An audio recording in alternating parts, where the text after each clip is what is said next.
एक बार फिर तो तुहाडा सारिਆਂ ਦਾ बहुत-बहुत स्वागत जी प्रोग्राम प्राइम हैल्थ ਦੇ ਵਿੱਚ मैं गुरप्रीत संधावालिया ਤੇ ਇਸ ਪ੍ਰੋਗਰਾਮ ਦੇ ਵਿੱਚ ਆਪਾਂ ਗੱਲਬਾਤ ਕਰਦੇ ਹਾਂ ਸਿਹਤ ਨਾਲ ਸੰਬੰਧਿਤ ਮੁੱਦਿਆਂ ਬਾਰੇ। ਸਿਹਤ ਨਾਲ ਸੰਬੰਧਿਤ ਗੱਲ ਇਹ ਆ ਕਿ ਆਪਾਂ ਪਹਿਲਾਂ ਬਿਮਾਰ ਹੁੰਦੇ ਆ, ਬਿਮਾਰ ਹੋਣ ਤੋਂ ਬਾਅਦ ਡਾਕਟਰਾਂ ਦੇ ਗੇੜੇ ਕੱਢਦੇ ਆ, ਫਿਰ ਦਵਾਈਆਂ ਖਾਂਦੇ ਆ ਤੇ ਉਸ ਤੋਂ ਬਾਅਦ ਇਹ ਭਾਲਦੇ ਆ ਕਿ ਪਹਿਲਾਂ ਵਾਲੀ ਤੰਦਰੁਸਤੀ ਆ ਜੇ ਜੋ ਕਿ ਨਹੀਂ ਆਉਂਦੀ। ਇਸ ਕਰਕੇ ਆਪਾਂ ਪਹਿਲੇ ਤੰਦਰੁਸਤ ਕਿਵੇਂ ਰਹੀਏ, ਆਪਾਂ ਨੂੰ ਨਾ ਜ਼ਰੂਰਤ ਪਵੇ ਦਵਾਈਆਂ ਦੀ, ਨਾ ਜਾਣਾ ਪਵੇ ਡਾਕਟਰਾਂ ਕੋਲ, ਇਹ ਇਸ ਪ੍ਰੋਗਰਾਮ ਦਾ ਮਕਸਦ ਹੁੰਦਾ। ਆਪਣੇ ਨਾਲ ਨੇ ਡਾਕਟਰ ਅਰੀਦਮਨ ਸਿੰਘ ਮਾਹਲ, ਉਹਨਾਂ ਨਾਲ ਗੱਲਬਾਤ ਕਰਾਂਗੇ। ਸਭ ਤੋਂ ਪਹਿਲਾਂ ਸਵਾਗਤ ਕਰਦੇ ਹਾਂ ਡਾਕਟਰ ਸਾਹਿਬ, ਬਹੁਤ ਬਹੁਤ ਸਵਾਗਤ ਜੀ ਤੁਹਾਡਾ। ਬਹੁਤ ਮਿਹਰਬਾਨੀ, ਸ਼ੁਕਰੀਆ ਡਾਕਟਰ ਸਾਹਿਬ। ਗੱਲ ਇਹ ਆ ਕਿ ਵੈਸੇ ਤਾਂ ਆਪਾਂ ਨਿੱਕੀਆਂ ਨਿੱਕੀਆਂ ਬਹੁਤ ਸਾਰੀਆਂ ਜਿਹੜੀਆਂ ਆਮ ਬਿਮਾਰੀਆਂ ਹੁੰਦੀਆਂ ਨੇ, ਉਹਨਾਂ ਬਿਮਾਰੀਆਂ ਦੇ ਲਈ ਖਾਣਾ ਜਿਹੜਾ ਉਹ ਕਿਵੇਂ ਕਾਰਨ ਬਣਦਾ ਅਤੇ ਕਿਵੇਂ ਹੀ ਖਾਣਾ ਉਹਦੀ ਮੈਡੀਸਿਨ ਬਣ ਜਾਂਦਾ, ਉਹਦੀ ਗੱਲ ਕਰਦੇ ਰਹਿੰਦੇ ਹਾਂ। ਪਰ ਕੁਦਰਤੀ ਮੇਰੇ ਦਿਮਾਗ 'ਚ ਖਿਆਲ ਆਉਂਦਾ ਸੀ ਕਿ ਜਦੋਂ ਆਪਾਂ ਨੂੰ ਇਹ ਲੱਗਦਾ ਵੀ ਖਾਣਾ ਬਿਮਾਰੀ ਦਾ ਕਾਰਨ ਹੋ ਸਕਦਾ ਅਤੇ ਖਾਣਾ ਹੀ ਉਹਦਾ ਇਲਾਜ ਹੋ ਸਕਦਾ, ਇਹਦਾ ਮਤਲਬ ਇਹ ਹੋ ਗਿਆ ਕਿ ਹੈ ਤਾਂ ਖਾਣਾ ਹੀ, ਜਾਂ ਤਾਂ ਸਾਨੂੰ ਖਾਣੇ ਨੂੰ ਸਹੀ ਢੰਗ ਨਾਲ ਖਾਣ ਦਾ ਤਰੀਕਾ ਨਹੀਂ ਆਉਂਦਾ, ਜਾਂ ਫਿਰ ਆਪਾਂ ਖਾਣਾ ਜਿਹੜਾ ਖਾਂਦੇ ਉਹ ਗਲਤ ਖਾਂਦੇ ਹਾਂ। ਸੋ ਕਿਉਂ ਨਾ ਆਪਾਂ ਇਹਦੇ ਆਲੇ ਦੁਆਲੇ ਅੱਜ ਇਹ ਗੱਲ ਕਰੀਏ ਕਿ ਕਿਹੜਾ ਖਾਣਾ ਕਿਵੇਂ ਖਾਣਾ ਚਾਹੀਦਾ, ਜਾਂ ਸਹੀ ਤਰੀਕਾ ਤਰੀਕਾ ਜਿਹੜਾ ਜਾਂ ਪਾਣੀ ਪੀਣ ਦਾ ਜਾਂ ਖਾਣਾ ਖਾਣ ਦਾ ਉਹ ਕੀ ਹੋਵੇ, ਕੀ ਕਹਿੰਦੇ ਜੀ? ਇਸ ਬ੍ਰਹਮੰਡ ਦੇ ਵਿੱਚ ਹਰ ਵਸਤੂ, ਹਰ ਜੀਵ ਅਗਰ ਉਹ ਚੱਲਦਾ ਹੈ ਤੇ ਉਹਦੇ ਪਿੱਛੇ ਫੋਰਸ ਹੈ, ਉਹਦੇ ਪਿੱਛੇ ਫੂਡ ਹੈ ਜੀ, ਜਿਹਦੇ ਨਾਲ ਉਹ ਚੱਲਦਾ ਹੈ। ਇਸੇ ਤਰੀਕੇ ਦੇ ਨਾਲ ਜੇ ਹਿਊਮਨ ਬਾਡੀ ਦੀ ਗੱਲ ਕਰੀਏ ਤੇ ਇਹ ਫੂਡ ਦੇ ਸਹਾਰੇ ਚੱਲਦਾ ਹੈ, ਭੋਜਨ ਦੇ ਦੁਆਲੇ ਚੱਲਦਾ ਹੈ। ਔਰ ਪਹਿਲਾਂ ਵੀ ਅਸੀਂ ਬੜੀ ਵਾਰੀ ਗੱਲ ਕੀਤੀ ਹੈ ਕਿ ਤੁਹਾਡਾ ਭੋਜਨ ਅਗਰ ਹਾਰਮੋਨੀਅਸ ਹੋਏਗਾ, ਤੁਹਾਡਾ ਭੋਜਨ ਅਗਰ 36 ਪਦਾਰਥ ਸੰਮਿਲਿਤ ਹੋਏਗਾ ਤੇ ਕਿਸੇ ਵੀ ਕਿਸਮ ਦਾ ਡੈਫੀਸ਼ੀਐਂਸੀ ਸਿੰਡਰਮ ਨਹੀਂ ਆਏਗਾ, ਕੋਈ ਘਾਟਾ ਨਹੀਂ ਹੋਏਗਾ। ਸਾਡੇ ਸਰੀਰ ਦੇ ਵਿੱਚ ਬਿਮਾਰੀਆਂ ਨਾਲ ਲੜਨ ਦੀ ਤਾਕਤ ਪਰਪੱਕ ਹੋਏਗੀ ਔਰ ਕੋਈ ਬਿਮਾਰੀ ਸਾਡੇ ਨੇੜੇ ਨਹੀਂ ਆਏਗੀ। ਸੋ ਗਲਤੀ ਤਾਂ ਹੋ ਰਹੀ ਹੈ ਜੇ ਅਸੀਂ ਬਿਮਾਰ ਹੋ ਰਹੇ ਹਾਂ, ਕਿਉਂਕਿ ਬੇਸਿਕ ਥਿਊਰੀ ਆ ਕਾਜ਼ ਐਂਡ ਇਫੈਕਟ। ਜੇ ਅਸੀਂ ਬਿਮਾਰ ਹੋ ਰਹੇ ਹਾਂ ਉਹਦੇ ਪਿੱਛੇ ਕਾਰਨ ਨੇ। ਇੱਕ ਕਾਰਨ ਨੇ ਕਿ ਸਾਨੂੰ এনवायरमेंट ਤੋਂ, ਸਾਨੂੰ ਆਲੇ ਦੁਆਲੇ ਤੋਂ ਕੋਈ ਬਿਮਾਰੀਆਂ ਆ ਕੇ ਚੰਬੜਦੀਆਂ ਨੇ। ਇੱਕ ਉਹ ਆ ਕਿ ਸਾਡਾ ਸਰੀਰ ਆਪਣੇ ਆਪ ਨੂੰ ਗੰਦਲਾ ਕਰਕੇ ਬਿਮਾਰ ਹੋ ਰਿਹਾ ਹੈ, ਆਟੋ ਇੰਟੌਕਸੀਕੇਸ਼ਨ ਹੋ ਰਹੀ ਹੈ, ਉਹਦੇ ਕਰਕੇ ਬਿਮਾਰੀਆਂ ਹੋ ਰਹੀਆਂ। ਉਹ ਇਸ ਵੇਲੇ ਜ਼ਿਆਦਾ ਨੇ। Viral diseases, bacterial diseases, fungal diseases ਘੱਟ ਨੇ। ਸਾਡੀ ਜਿਹੜੀ ਬਾਇਓਕੈਮਿਸਟਰੀ ਵਿਗੜਦੀ ਹੈ, ਅਸੀਂ ਆਪਣੇ ਆਪ ਨੂੰ ਆਪ ਹੀ ਸਪਾਇਲ ਕਰਦੇ ਹਾਂ, ਉਹਦੇ ਲਈ ਤੇ ਅਸੀਂ ਆਪ ਹੀ ਜ਼ਿੰਮੇਵਾਰ ਹਾਂ। ਆਪ ਜ਼ਿੰਮੇਵਾਰ ਹੋਣ ਦਾ ਮਤਲਬ ਇਹ ਹੈਗਾ ਕਿ ਕਿਤੇ ਨਾ ਕਿਤੇ ਸਾਡੇ ਭੋਜਨ ਦੇ ਵਿੱਚ ਗਲਤੀ ਹੈ ਜੀ। ਭੋਜਨ ਜਾਂ ਤੇ ਅਸੀਂ ਸਿਲੈਕਸ਼ਨ ਠੀਕ ਨਹੀਂ ਕੀਤਾ, ਜਾਂ ਕੁੱਕ ਠੀਕ ਨਹੀਂ ਕੀਤਾ, ਜਾਂ ਖਾਧਾ ਨਹੀਂ, ਜਾਂ ਖਾ ਕੇ ਪਚਾਇਆ ਨਹੀਂ ਜੀ। ਇਹ ਚੀਜ਼ਾਂ ਦੀ ਜੇ ਕਿਤੇ ਸਾਨੂੰ ਸਮਝ ਆ ਜਾਏ ਤੇ ਮੈਨੂੰ ਲੱਗਦਾ ਹੈ ਕਿ ਅੱਧੀਆਂ ਬਿਮਾਰੀਆਂ ਹੋ ਗਈਆਂ। ਸੋ ਸਭ ਤੋਂ ਜ਼ਰੂਰੀ ਚੀਜ਼ ਹੈ ਕਿ ਅਸੀਂ ਛੱਡ ਦਈਏ ਕਿ ਭੋਜਨ ਦੀਆਂ ਕਿਹੜੀਆਂ ਆਈਟਮਸ ਹੋਣੀਆਂ ਚਾਹੀਦੀਆਂ। ਅਸੀਂ ਇਹ ਵੀ ਛੱਡੀਏ ਫॉर ਦੀ ਟਾਈਮ ਬੀਇੰਗ ਕਿ ਉਹਨੂੰ ਕੁੱਕ ਕਿਵੇਂ ਕਰਨਾ ਹੈ। ਅਸੀਂ ਇਹ ਗੱਲ ਕਰੀਏ ਕਿ ਖਾਣਾ ਕਿਵੇਂ ਆ, ਖਾਣ ਦੀ ਜਾਂਚ। ਜੇ ਮੈਂ ਕਿਹਾ ਸਾਨੂੰ ਨਹੀਂ ਆਉਂਦੀ ਤੇ ਆਪਾਂ ਸਾਰੇ ਹੱਸਾਂਗੇ ਜ਼ਰੂਰ। ਸਾਨੂੰ ਸੱਚੀ ਮੁੱਚੀ ਖਾਣ ਦੀ ਜਾਂਚ ਨਹੀਂ ਹੈ। ਉਹਨਾਂ ਪੈਰਾਮੀਟਰਸ ਦੇ ਉੱਪਰ ਰੱਖੀਏ ਜਿਹੜੇ ਕੁਦਰਤ ਨੇ ਅਸੂਲ ਬਣਾਏ ਹੋਏ ਆ, ਤੇ ਫਿਰ ਅਸੀਂ ਕਹਾਂਗੇ ਸਾਨੂੰ ਖਾਣ ਦੀ ਜਾਂਚ ਨਹੀਂ ਹੈ। ਜਾਂਚ ਨਹੀਂ ਹੈ, ਜਾਂ ਅਸੀਂ ਜਲਦੀ ਕਰਦੇ ਹਾਂ, ਜਾਂ ਅਸੀਂ ਇਗਨੋਰ ਕੀਤਾ ਹੋਇਆ ਪਰਵਾਹ ਨਹੀਂ ਕਰਦੇ। ਤੇ ਜਦੋਂ ਅਸੀਂ ਖਾਣਾ ਸਿਧਾਂਤਾਂ ਦੇ ਮੁਤਾਬਿਕ ਨਹੀਂ ਖਾਂਦੇ ਤੇ ਉਹ ਪਚਦਾ ਨਹੀਂ, ਤੇ ਜਦੋਂ ਪਚਦਾ ਨਹੀਂ ਫਿਰ ਅੱਧ ਪਚਿਆ ਤੇ ਅਣਪਚਿਆ ਖਾਣਾ ਜਦੋਂ ਅਸੀਂ ਖਾਂਦੇ ਹਾਂ, ਉਹਦੇ ਨਾਲ ਸਾਨੂੰ ਫਿਰ ਬਹੁਤ ਵਿਕਾਰ ਪੈਦਾ ਹੁੰਦੇ, ਬਿਮਾਰੀਆਂ ਪੈਦਾ ਹੁੰਦੀਆਂ, ਐਗਨੀਜ਼ ਆ ਜਾਂਦੀਆਂ ਜੀ। ਜੇ ਅਸੀਂ ਕਹਿੰਦੇ let food be your medicine, ਤੇ ਇਹਦਾ ਮਤਲਬ ਇਹ ਆ ਕਿ ਨਾ ਕਿਤੇ ਅਸੀਂ ਬਿਮਾਰ ਹਾਂ ਤੇ ਭੋਜਨ ਨੂੰ ਕਿਸ ਤਰੀਕੇ ਦੇ ਨਾਲ ਬਦਲੀਏ ਕਿ ਉਹ ਦਵਾਈ ਦਾ ਹੀ ਕੰਮ ਕਰੇ ਜੀ। ਤੇ ਉਹਦੇ ਵਿੱਚ ਇਹ ਜਿਹੜੇ 4-5 ਸਿਧਾਂਤ ਨੇ, ਖਾਣ ਦੇ ਅਸੂਲ ਨੇ, ਜਾਂ ਖਾਣ ਦੀ ਜਾਂਚ ਹੈ, ਉਹਦੇ ਉੱਤੇ ਜ਼ਰੂਰ ਚਰਚਾ ਕਰ ਲੈਣਾ ਚਾਹੀਦਾ। ਬਿਲਕੁਲ ਠੀਕ ਹੈ ਜੀ। ਉਹਦੇ ਚ ਪਹਿਲਾ ਸਿਧਾਂਤ ਹੈ, ਮਾਡਰਨ ਸਾਇੰਸਿਸ ਵਾਲੇ ਡਾਈਟੀਸ਼ੀਅਨ, ਨਿਊਟ੍ਰੀਸ਼ਨਲ ਸਾਇੰਟਿਸਟ ਉਹ ਮੰਨਦੇ ਹੋਣ ਜਾਂ ਨਾ ਮੰਨਦੇ ਹੋਣ, ਉਹਨਾਂ ਦੇ ਸਿਧਾਂਤ ਕੁਝ ਵੱਖਰੇ ਕਹਿੰਦੇ ਹੋਣ, ਉਹਨਾਂ ਦੀ ਲਾਲ ਕਿਤਾਬ ਕੁਝ ਵੱਖਰੀ ਕਹਿੰਦੀ ਹੋਏ, ਪਰ ਕੁਦਰਤ ਦੇ ਸਿਧਾਂਤ ਇਹੀ ਹੈ, ਇਹ ਬਦਲੇ ਨਹੀਂ ਜਾ ਸਕਦੇ। ਉਹਦੇ ਚ ਪਹਿਲਾ ਸਿਧਾਂਤ ਇਹ ਆ ਕਿ ਜੇ ਭੁੱਖ ਲੱਗੀ ਆ ਤੇ ਖਾਓ, ਜੇ ਭੁੱਖ ਨਹੀਂ ਲੱਗੀ, ਸਰੀਰ ਨਹੀਂ ਮੰਨ ਰਿਹਾ, ਖਾਣ ਦਾ ਦਿਲ ਨਹੀਂ ਕਰਦਾ, ਵੈਸੇ ਤੇ ਦਿਲ ਪੰਪ ਪਿਆ, ਉਹਦਾ ਤੇ ਕੋਈ ਲੈਣ ਦੇਣ ਨਹੀਂ, ਮਨ ਦੀ ਗੱਲ ਹੈ ਕਿ ਮਨ ਨਹੀਂ ਮੰਨਦਾ ਖਾਣਾ ਤੇ ਖਾਣਾ ਮਿਸ ਕਰਦੇ। ਕੁਛ ਨਹੀਂ ਹੋਣ ਲੱਗਦਾ ਜੇ 4 ਘੰਟੇ 3 ਘੰਟੇ ਲੇਟ ਕਰ ਦੋਗੇ, ਕੁਛ ਨਹੀਂ ਹੋਣਾ। ਸੋ ਪਹਿਲਾ ਸਿਧਾਂਤ ਹੈ, ਭੁੱਖ ਲੱਗੀ ਆ, ਦਿਲ ਕਰਦਾ ਹੈ, ਮਨ ਕਰਦਾ ਹੈ ਤੇ ਖਾਓ, ਜੇ ਨਹੀਂ ਕਰਦਾ ਤੇ ਓਮਿਟ ਕਰ ਦੋ, ਉਹ ਖਾਣਾ ਮਿਸ ਕਰਦੇ। ਨੰਬਰ 2, 3 ਖਾਣੇ ਆਪਾਂ ਬਣਾ ਲਏ ਨੇ ਕਿ ਸਵੇਰੇ ਖਾਣਾ, ਦੁਪਹਿਰੇ ਖਾਣਾ ਤੇ ਰਾਤੀ ਖਾਣਾ। ਕਈਆਂ ਦੇ 2 ਹੋ ਜਾਂਦੇ ਆ, ਆਪਣੀ ਮਰਜ਼ੀ ਨਾਲ ਆਪਾਂ ਕੰਮ ਦੇ ਹਿਸਾਬ ਨਾਲ ਬਦਲਿਆ ਹੋਇਆ, ਪਰ ਮੋਟੇ ਤੌਰ ਤੇ ਇਹੀ ਚੱਲਦਾ। ਪ੍ਰਚਲਿਤ ਹੈ, ਬ੍ਰੇਕਫਾਸਟ ਹੈ, ਲੰਚ ਹੈ, ਡਿਨਰ ਹੈ। ਇੱਕ ਖਾਣੇ ਤੇ ਦੂਸਰੇ ਖਾਣੇ ਦੇ ਦਰਮਿਆਨ ਜਿਹੜਾ ਵਕਫਾ ਆ, ਜਿਹੜਾ ਗੈਪ ਹੈ, ਉਹ 5 ਘੰਟੇ ਦਾ ਹੋਣਾ ਚਾਹੀਦਾ ਹੈ, ਕਿਉਂਕਿ ਹਰ ਚੀਜ਼ ਦੇ ਪਿੱਛੇ ਦਲੀਲ ਹੈ। ਜੇ ਅਸੀਂ ਕਹਿੰਦੇ ਹਾਂ ਜੇ ਭੁੱਖ ਲੱਗੇ ਤੇ ਖਾਓ, ਉਹਦੇ ਪਿੱਛੇ ਦਲੀਲ ਹੈ। ਜੇ ਅਸੀਂ ਕਹਿੰਦੇ ਹਾਂ ਕਿ 5 ਘੰਟੇ ਬਾਅਦ ਖਾਓ, ਉਹਦੇ ਪਿੱਛੇ ਦਲੀਲ ਹੈ ਜੀ। ਸੋ ਜੇ ਮੈਂ ਦਲੀਲਾਂ ਸਹਿਤ ਗੱਲ ਕਰਾਂ ਤੇ ਫਿਰ ਇਹਦੇ ਚ ਸਵਾਲ ਘੱਟ ਉਪਜਣਗੇ, ਨਹੀਂ ਤੇ ਹਰ ਤਰੀਕੇ ਤੇ ਹਰ ਪੱਧਰ ਤੇ ਸਵਾਲ ਉਪਜੇਗਾ।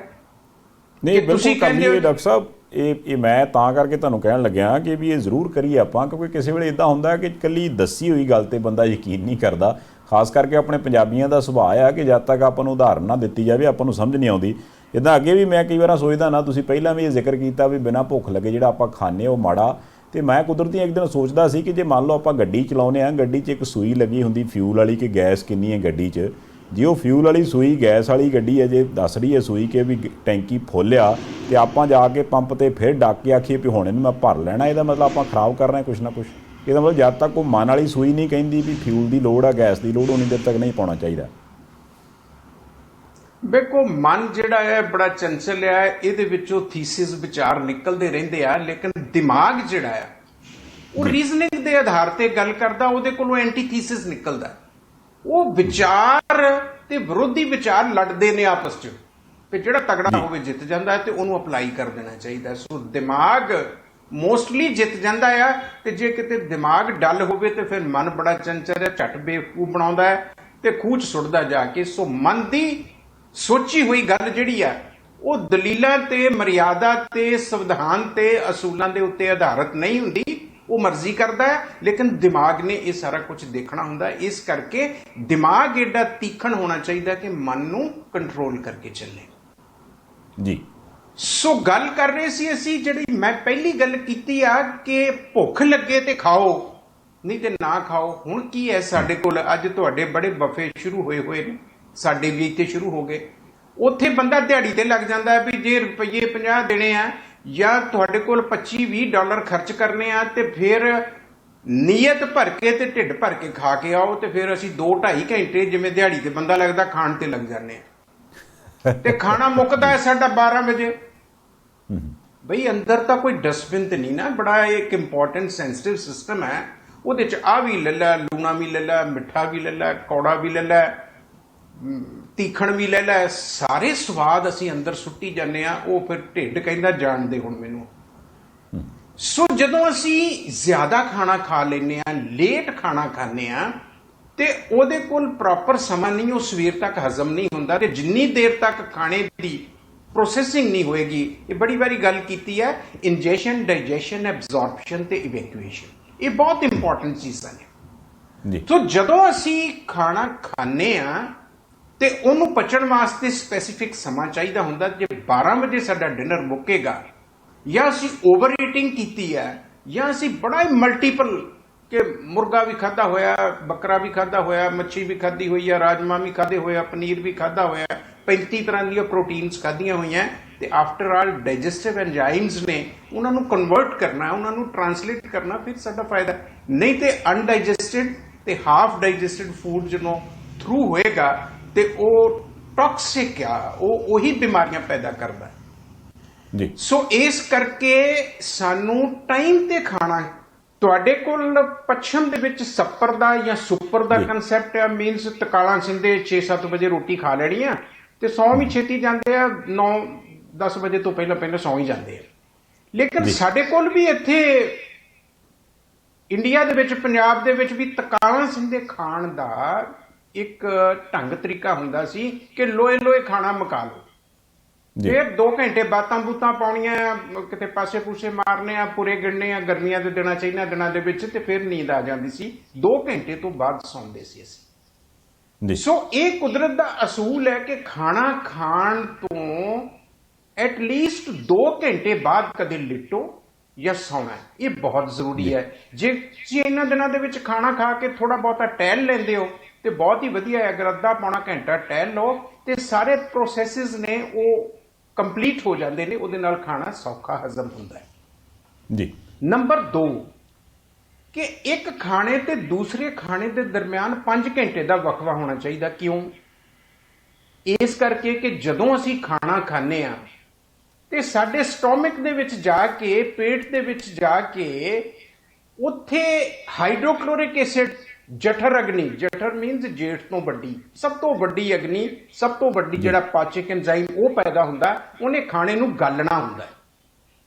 ਸੋ ਉਹ ਜਦੋਂ ਗਾਲਦਾ ਆ ਫਿਰ ਅੱਗੇ ਫਰਦਰ ਐਂਜ਼ਾਈਮਸ ਆ ਕੇ ਉਹਨੂੰ ਕਨਵਰਟ ਕਰਦੇ ਨੇ ਤੇ ਇਸ ਤਰ੍ਹਾਂ ਖਾਣਾ ਸੌਖਾ ਹੋ ਜਾਂਦਾ ਹੈ। ਤੇ ਜੇ ਅਸੀਂ ਉਹਦੇ ਉੱਤੇ ਪਾਣੀ ਪਾ ਦਈਏ, ਖਾਣਾ ਖਾਦਾ ਹੈ, ਹਾਈਡਰੋਕਲੋਰਿਕ ਐਸਿਡ, ਜਠਰ ਅਗਨੀ ਊਜ਼ ਹੋਈ ਹੈ, ਸਟੋਮਕ ਦੇ ਵਿੱਚੋਂ ਬਾਹਰ ਆਈ ਹੈ ਗਾਲਣ ਵਾਸਤੇ, ਤੇ ਉਹਦੇ ਉੱਤੇ ਨਾਲ ਹੀ ਅਸੀਂ ਕੋਕ ਪਾਤਾ, ਸਪਰਾਈਟ ਪਾਤਾ, ਪਾਣੀ ਪਾਤਾ, ਡਾਇਲੂਟ ਕਰ ਦਿੱਤਾ ਉਹਨੂੰ, ਤੇ ਉਹ ਫਿਰ ਪ੍ਰੋਪਰ ਖਾਣੇ ਨੂੰ ਗਾਲ ਨਹੀਂ ਸਕੇਗਾ।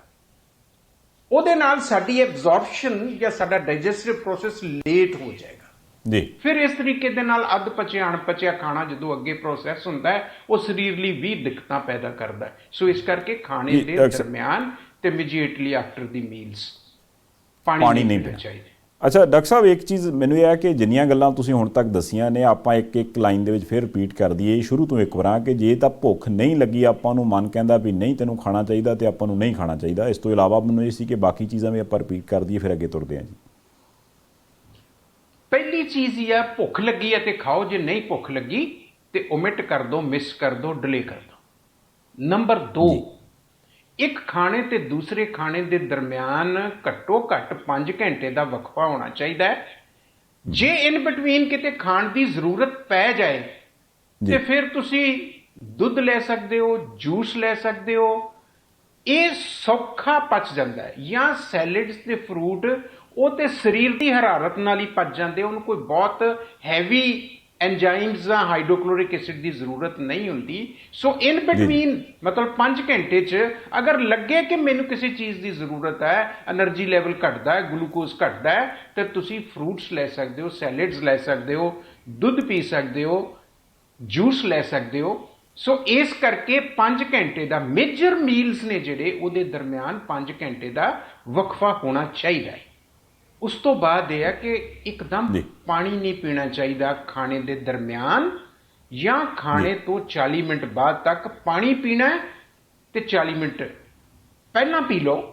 ਰੋਟੀ ਪਾਣੀ ਨਾਲ, ਰੋਟੀ ਜਿਨ੍ਹਾਂ ਦੀ ਓਬੇਸਿਟੀ ਹੈ, ਜਿਨ੍ਹਾਂ ਦੇ ਹੈਵੀ ਨੇ, ਉਹ ਖਾਣਾ ਵੀ ਘੱਟ ਖਾਣਗੇ ਕਿਉਂਕਿ ਰੱਜ ਕੇ ਖਾਣਾ ਹੁੰਦਾ। ਅਸੀਂ ਪਹਿਲਾਂ ਪਾਣੀ ਪਾ ਲਈਏ ਤੇ ਫਿਰ ਰੋਟੀ ਥੋੜੀ ਘੱਟ ਖਾਧੀ ਜਾਂਦੀ ਹੈ।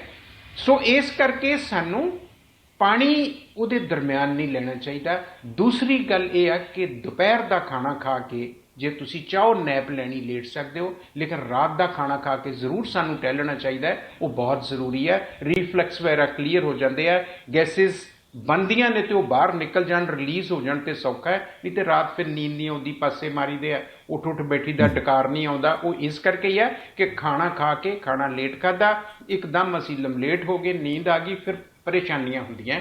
ਨਾਲੇ ਐਬਜ਼ੌਰਪਸ਼ਨ ਹੈ ਜਿਹੜੀ, ਉਹਦੇ ਵਿੱਚ ਕੜੀ ਦਿੱਕਤਾਂ ਹੁੰਦੀਆਂ। ਇੰਨੀਆਂ ਗੱਲਾਂ ਦਾ ਵੀ ਅਸੀਂ ਖਿਆਲ ਰੱਖ ਲਈਏ ਤੇ ਮੈਂ ਸਮਝਦਾ ਕਿ ਕਹਿ ਦਾਂਗੇ ਸਾਨੂੰ ਖਾਣ ਦੀ ਜਾਚ ਆ ਗਈ ਹੈ। ਸੋ ਇੰਨੀਆਂ ਕੀ ਗੱਲਾਂ ਨੇ, ਕੁਦਰਤ ਦੇ ਬਣਾਏ ਹੋਏ ਅਸੂਲ ਹੈ, ਇਹ ਸਾਨੂੰ ਜ਼ਰੂਰ ਓਬੇ ਕਰਨੇ ਚਾਹੀਦੇ। ਤੁਸੀਂ ਪਾਣੀ ਦਾ ਜ਼ਿਕਰ ਕੀਤਾ ਡਾਕਟਰ ਸਾਹਿਬ ਕਿ ਵੀ ਪਾਣੀ ਜਿਹੜਾ ਹੈ ਉਹ ਕਦੋਂ ਪੀਣਾ, ਕਦੋਂ ਨਹੀਂ ਪੀਣਾ, ਪਰ ਕਈ ਵਾਰ ਇਹ ਚਰਚਾ ਸੁਣੀ ਦੀ ਹੈ ਕਿ ਵੀ ਪਾਣੀ ਜਿਹੜਾ ਜੀ ਉਹ ਖੜੇ ਹੋ ਕੇ ਨਹੀਂ ਪੀਣਾ ਚਾਹੀਦਾ ਜੀ, ਉਹ ਬਹਿ ਕੇ ਪੀਣਾ ਚਾਹੀਦਾ ਜੀ, ਕੋਈ ਲੋੜ ਤੋਂ ਵੱਧ ਨਹੀਂ ਪੀਣਾ ਚਾਹੀਦਾ ਜੀ। ਕੋਈ ਲੋਕ ਕਹਿੰਦੇ ਵੀ ਨਹੀਂ ਨਹੀਂ ਜੀ, ਪਾਣੀ ਜਿੰਨਾ ਵੱਧ ਤੋਂ ਵੱਧ ਪੀਓਗੇ ਉਨਾ ਹੀ ਤੁਹਾਡਾ ਅੰਦਰੋਂ ਸਿਸਟਮ ਸਾਫ਼ ਹੋਊਗਾ। ਮੈਂ ਚਾਹੁੰਦਾ ਇਹ ਜ਼ਰੂਰ ਤੁਸੀਂ ਥੋੜ੍ਹਾ ਜਿਹਾ ਸਮਝਾਓ ਕਿ ਪਾਣੀ ਪੀਣ ਦਾ ਸਹੀ ਢੰਗ ਤਰੀਕਾ ਕੀ ਹੈ ਜੀ, ਕਿੰਨਾ ਪੀਤਾ ਜਾਵੇ, ਕਦੋਂ ਪੀਤਾ ਜਾਵੇ, ਕਿਸ ਢੰਗ ਨਾਲ ਪੀਤਾ ਜਾਵੇ। ਬਹੁਤ ਸਾਰੀਆਂ ਬਿਮਾਰੀਆਂ ਦਾ ਤੇ ਇਲਾਜ ਹੀ ਬਣ ਗਿਆ ਹੋਇਆ ਹੈ ਕਿ ਪਾਣੀ ਸਾਨੂੰ ਪੀਣਾ ਚਾਹੀਦਾ। ਜਦੋਂ ਕਿਤੇ ਐਸਿਡ ਸਰੀਰ ਦੇ ਵਿੱਚ ਜ਼ਿਆਦਾ ਬਣਦਾ ਹੋਵੇ, ਸਟੋਮਕ ਦੇ ਵਿੱਚ, ਉਹਨੂੰ ਕਲੀਅਰ ਕਰਨ ਵਾਸਤੇ, ਡਾਇਲੂਟ ਕਰਨ ਵਾਸਤੇ ਬੜਾ ਹੀ ਤੇਜ਼ਾਬੀ ਮਾਦਾ ਬਣ ਰਿਹਾ, ਪਾਣੀ ਪੀ ਲਓ ਤੇ ਰਿਲੀਫ ਹੋ ਜਾਂਦਾ। ਜਿਨ੍ਹਾਂ ਲੋਕਾਂ ਦਾ ਯੂਰਿਕ ਐਸਿਡ ਵਧਿਆ ਹੋਇਆ, ਉਹਨਾਂ ਨੂੰ ਅਸੀਂ ਕਹਿੰਦੇ ਹਾਂ ਕਿ 4 ਲੀਟਰ ਪਾਣੀ ਰੋਜ਼ ਦਾ ਪੀਓ। ਤਾਂ ਕਿ ਕਲੀਅਰ ਹੋ ਜਾਏ। ਨਾਲ ਦੀ ਨਾਲ ਅਸੀਂ ਸੇਬ ਖਾਣ ਵਾਸਤੇ ਕਹਿੰਦੇ ਆ, ਮੈਲਿਕ ਐਸਿਡ ਯੂਰਿਕ ਐਸਿਡ ਨੂੰ ਨਿਊਟਰਲ ਕਰ ਦੇਗਾ, ਪਾਣੀ ਪੀਵਾਂਗੇ ਤੇ ਡਰੇਨ ਆਊਟ ਹੋ ਜਾਏਗਾ ਸਾਰਾ ਕੁਝ। ਇਹ ਸਾਨੂੰ ਕਰ ਲੈਣਾ ਚਾਹੀਦਾ। ਰੋਜ਼ਮਰਾ ਇੱਕ ਇਨਸਾਨ ਨੂੰ 4 ਲੀਟਰ ਪਾਣੀ ਜਿਹੜਾ ਆ ਉਹ ਜ਼ਰੂਰ ਪੀਣਾ ਚਾਹੀਦਾ ਹੈ। ਉਹਦੇ ਨਾਲ ਪਿਸ਼ਾਬ ਜ਼ਿਆਦਾ ਆਏਗਾ, ਕਿਡਨੀ ਸੌਖੀ ਰਹੇਗੀ, ਸਰੀਰ ਦੀ ਸਾਰੀ ਜਿਹੜੀ ਵਾਸ਼ਿੰਗ ਹੈ ਥਰੂ ਕਿਡਨੀਜ਼ ਜਿਹੜੀ ਆ, ਥਰੂ ਪਸੀਨੇ ਜਿਹੜੀ ਆ ਉਹ ਹੋ ਜਾਂਦੀ ਹੈ। ਸੋ ਇਸ ਕਰਕੇ ਸਾਨੂੰ ਪਾਣੀ ਪੀਣ ਦਾ ਸਮਾਂ ਜਿਹੜਾ ਆ ਉਹ ਖਾਣੇ ਤੋਂ ਪਹਿਲਾਂ ਹੁੰਦਾ ਹੈ। ਖਾਣੇ ਤੋਂ ਬਾਅਦ ਇੱਕਦਮ ਪਾਣੀ ਪੀਣਾ ਜਿਹੜਾ ਉਹ ਹੈਵੀ ਹੋ ਜਾਂਦਾ, ਜਾਂ ਫਿਰ ਘੰਟਾ ਬਾਅਦ ਚ ਪੀਓ ਜਾਂ ਖਾਣੇ ਤੋਂ ਪਹਿਲਾਂ। ਸਵੇਰੇ ਖਾਲੀ ਪੇਟ ਪਾਣੀ ਪੀਣਾ ਜਿਹੜਾ ਹੈ ਟੂ ਮੱਚ ਨਹੀਂ ਪੀਣਾ ਚਾਹੀਦਾ। 24 ਘੰਟੇ ਰੈਗੂਲਰ ਇੰਟਰਵਲਸ ਦੇ ਉੱਪਰ ਸਾਨੂੰ ਪਾਣੀ ਲੈਣਾ ਚਾਹੀਦਾ। ਇਹ ਨਹੀਂ ਕਿ ਸਵੇਰੇ ਤੁਸੀਂ 2 ਲੀਟਰ ਪਾ ਲਿਆ ਤੇ ਉਦੋਂ ਬਾਅਦ ਚੇਤਾ ਭੁੱਲ ਗਿਆ, ਨਹੀਂ। ਖਾਲੀ ਪੇਟ ਪਾਣੀ ਪੀਣਾ ਚੰਗਾ ਆ ਕਿਉਂਕਿ ਉਸ ਵੇਲੇ ਉਹ ਡਿਸਟਰਬੈਂਸ ਕ੍ਰੀਏਟ ਨਹੀਂ ਕਰਦਾ, ਲੇਕਿਨ ਰੈਗੂਲਰ ਇੰਟਰਵਲਸ ਦੇ ਉੱਪਰ ਸਾਨੂੰ ਪਾਣੀ ਜ਼ਰੂਰ ਪੀਂਦੇ ਰਹਿਣਾ ਚਾਹੀਦਾ ਹੈ, ਲੇਕਿਨ ਖਾਣੇ ਤੋਂ ਪਹਿਲਾਂ ਜਾਂ ਖਾਣੇ ਤੋਂ 1 ਘੰਟਾ ਬਾਅਦ 'ਚ। ਇਸ ਗੱਲ ਦਾ ਖਿਆਲ ਰੱਖਣਾ ਚਾਹੀਦਾ ਸੀ ਜੀ। ਤੇ ਜਿਹੜਾ ਉਹ ਬਹਿ ਕੇ ਪੀਣ ਦੀ, ਖੜੇ ਹੋ ਕੇ ਪੀਣ ਦੀ ਗੱਲ ਹੈ ਜੀ, ਉਹਦੇ 'ਚ ਕਿੰਨਾ ਕੁ ਗੱਲ ਸਹੀ ਹੈ? ਕਈ ਤਰ੍ਹਾਂ ਦੇ ਬਲੀਵਸ ਨੇ, ਕਈ ਤਰ੍ਹਾਂ ਦੀਆਂ ਮਿਥਸ ਹੈ, ਉਹਦੇ ਉੱਤੇ ਕੋਈ ਬਹੁਤ ਚਰਚਾ ਕਰਨੀ ਬਣਦੀ ਨਹੀਂ। ਬਹੁਤ ਵੰਨ-ਸੁਵੰਨੀਆਂ ਗੱਲਾਂ, ਕਿਤੇ ਕੋਈ ਯੋਗਿਕ ਟੀਚਰਸ ਕੁਝ ਦੱਸਦੇ ਨੇ, ਕੋਈ ਰੋਜ਼ਮਰਾ। ਇਹਦੇ 'ਚ ਸਿਰਫ ਇਸ ਗੱਲ ਦਾ ਖਿਆਲ ਰੱਖਣਾ ਚਾਹੀਦਾ ਹੈ ਕਿ ਜਦੋਂ ਪਾਣੀ ਪੀਣਾ ਹੈ ਉਹ ਖਾਲੀ ਪੇਟ ਪਾਣੀ ਲੈਣਾ ਚਾਹੀਦਾ ਹੈ। ਖਲੋ ਕੇ ਜਾਂ ਬਹਿ ਕੇ ਇਹਦਾ ਕੋਈ ਬਹੁਤਾ ਫਰਕ ਨਹੀਂ ਹੈ। ਬਿਲਕੁਲ ਠੀਕ। ਡਾਕਟਰ ਸਾਹਿਬ, ਕੁਝ ਕੁ ਬਿਮਾਰੀਆਂ ਜਿਹੜੀਆਂ ਨੇ ਹੋਰ ਨੇ, ਉਹਨਾਂ ਦੇ ਬਾਰੇ ਵੀ ਆਪਾਂ ਨੂੰ ਆਪਣੇ ਕੋਲੇ ਕੁਝ ਗੱਲਾਂ ਆਈਆਂ ਨੇ, ਮੈਂ ਚਾਹੁੰਦਾ ਆਪਾਂ ਉਹਨਾਂ ਦੇ ਉੱਪਰ ਵੀ ਜ਼ਿਕਰ ਕਰ ਲਈਏ। ਇੱਕ ਨਾ ਐਲਰਜੀ ਦੀ ਗੱਲ ਆਪਾਂ ਪਹਿਲਾਂ ਵੀ ਕਈ ਵਾਰ ਕਰ ਚੁੱਕੇ ਹਾਂ, ਪਰ ਉਸ ਤੋਂ ਬਾਅਦ ਵੀ ਕਈ ਪਰਿਵਾਰ ਦੇ ਮੈਂਬਰਾਂ ਦਾ ਇਸ ਦੇ ਉੱਪਰ ਕੁਐਸਚਨ ਸੀਗਾ ਕਿ ਪਾਰਟੀਕੂਲਰ ਸਮੇਂ ਦੇ ਉੱਪਰ, ਜਿੱਦਾਂ ਆਪਾਂ ਜੇ ਪੰਜਾਬ ਦੇ ਹਿਸਾਬ ਨਾਲ ਗੱਲ ਕਰੀਏ ਤੇ ਮੌਸਮ ਚੇਂਜ ਹੋਇਆ ਤਾਂ ਕਿਸੇ ਨੂੰ ਐਲਰਜੀ ਆ, ਕੋਈ ਵਾਢੀਆਂ ਆ ਗਈਆਂ ਤਾਂ ਐਲਰਜੀ ਆ। ਇੱਧਰ ਬਾਹਰਲੀ ਗੱਲ ਕਰਾਂ ਤੇ ਉੱਥੇ ਜਿੱਦਾਂ ਪੋਲਨ ਤੋਂ ਐਲਰਜੀ ਹੈ ਜੀ, ਕੋਈ ਫੁੱਲ ਬੂਟੇ ਜੇ ਹੁੰਦੇ ਆ ਉਦੋਂ ਐਲਰਜੀ ਹੈ। ਇਹ ਜਿਹੜੀ ਮੌਸਮੀ ਐਲਰਜੀ ਆ, ਇਹਦਾ ਕਾਰਨ ਕੋਈ ਹੈ? ਜੇ ਹੈਗਾ ਤੇ ਫਿਰ ਉਹਨੂੰ ਹੱਲ ਕਰਨ ਦਾ ਕੋਈ ਢੰਗ ਤਰੀਕਾ, ਉਹ ਵੀ ਥੋੜ੍ਹਾ ਜਿਹਾ ਆਪਾਂ ਸਮਝਾਓ। ਤੇ ਇਹ ਸਭ ਕੁਝ ਦਰੁਸਤ ਹੈ ਜਿੰਨੀਆਂ ਗੱਲਾਂ ਦਾ ਤੁਸੀਂ ਕਿਹਾ ਕਿ ਸਾਡੇ ਕੋਲ ਐਨਵਾਇਰਮੈਂਟਲ ਜਿਹੜੇ ਅਲਰਜਨਸ ਨੇ ਉਹ ਸਾਡੇ ਅੰਦਰ ਐਲਰਜੀਜ਼ ਕਰ ਸਕਦੇ ਆ। ਉਹਦੇ 'ਚ ਜੇ ਪੋਲਨਸ ਦੀ ਗੱਲ ਕਰ ਲਓ, ਉਹਦੇ 'ਚ ਜੇ ਕਣਕ ਦੀ ਕਿਤੇ ਗਾਈ ਹੋ ਰਹੀ ਆ ਉਹਦਾ ਡਸਟ ਕਹਿੰਦੇ ਹੋ, ਜਾਂ ਹੋਰ ਕਈ ਤਰ੍ਹਾਂ ਦੇ ਡਸਟ, ਮਤਲਬ ਇਹ ਲੱਖਾਂ ਦੀ ਗਿਣਤੀ 'ਚ ਐਲਰਜਨਸ ਨੇ ਜਿਹੜੇ ਸਾਡੀ ਬਾਡੀ ਦੇ ਵਿੱਚ ਇਹ ਪ੍ਰੋਬਲਮ ਕ੍ਰੀਏਟ ਕਰ ਸਕਦੇ ਨੇ।